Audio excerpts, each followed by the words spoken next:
Being good at horse racing takes a lot of losing. Then after you learn about racing, you have to learn correct betting strategies, how to maximize your dollar.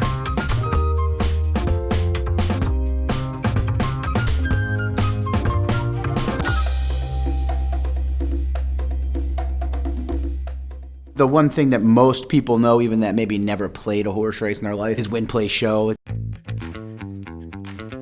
Win means you have to pick the horse that finishes first, plain and simple. If your horse doesn't finish first, you don't get paid. Place means that your horse needs to finish first or second, so you're getting less of a payout than the win, but more than you are if you bet to show, because then you're splitting it with 3 horses. Then you have exacta and trifecta. Exacta means you need to pick the horses that finish first and second. Trifecta is the top 3 horses, same thing as exacta, but just top 3 instead of the top 2. Pick threes is hitting 3 races in a row, and doesn't mean you have to pick one horse in each race. You can, you use multiple horses in races, and you pay per horse in the sequence. So it's called a horizontal wager. So you're trying to find winners in multiple races in a row instead of just one race. There's a less of a chance of you hitting it based on all the variables. You lose a lot more though when you play those. And then there was pick 4s and pick 5s, which kind of came as a result of being in pick 3s and wanting to hit for even more.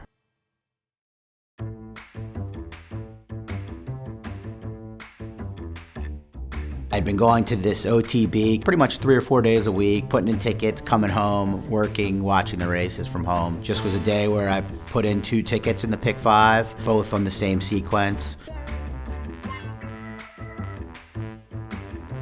I do remember the first race of the sequence. But it is now Mars Curiosity, and Mars Curiosity now big upset in the opener.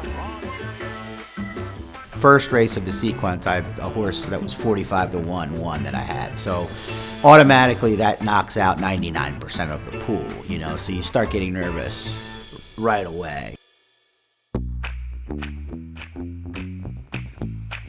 Then from there was a very likely winner, a horse that was 2-5, won the next race.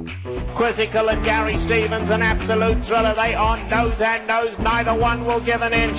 Distracting, just gonna outstay her. Distracting will win it in the end. Distracting wins it 3 parts of a length. Anyone that picked up a racing form that day, past performances, could have come up with this horse. And Colette, just in a race of his own here, won it comfortably.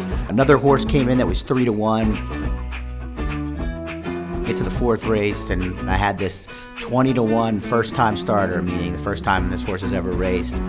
And I look back later at it, and the jockey did not have a win on the whole year. I hadn't won a race in a year either, and this guy has this horse, and he's on the rail, and of course had all kinds of trouble, as we call it, traffic issues. Bikini Bottom, they run for the wire together. Bikini Bottom on the outside, let's get frisky at the rail. They nose and nose, very, very close. Let's get frisky, Bikini Bottom.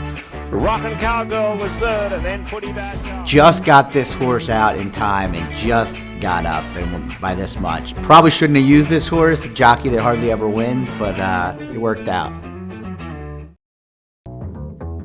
At no point in the sequence do you know what you're going to get paid until you get 4 home in a pick 5. Then you're very well aware they give you the exact will pays. So you have that 27 minutes to say, wow, I'm either going to win $76,000 or nothing, and I'm nervous. It's even more nervous than thinking I made a big mistake here that could, change the course of, my year or whatever it might be. Pakistan's first time round at Bright Thought takes him along by a length. In second, Sebastian Flight, and McAllister Boys tucked in 3rd. And I just remember pacing back and forth. Still Bright Thought, not being challenged on the lead, had it from the opening of the gate, and Bright Thought a length.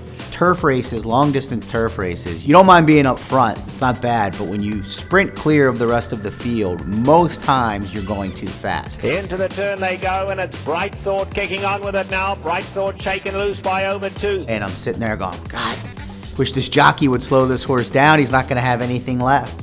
Generally you want a horse that's on the lead that's, kind of controlling the pace, not absolutely sprinting. Bright Thought has opened up. Bright Thought has gone clear by 4-5 now. So I'm watching this going, I have no shot. This horse has no shot. No shot. Sanlu's not closing the gap on Bright Thought.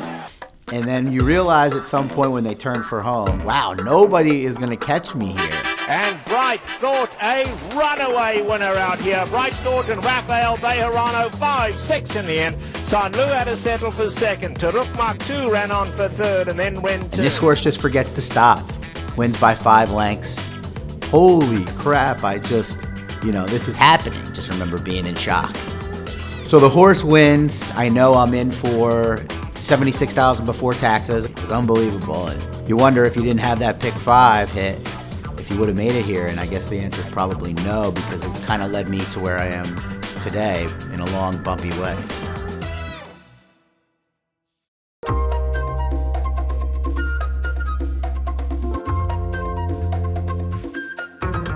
Fans want to know your top 3 in today's Kentucky Derby. Yes, Andrew, the 146th running of the Kentucky Derby. I'm chalky. I like Tiz the Law.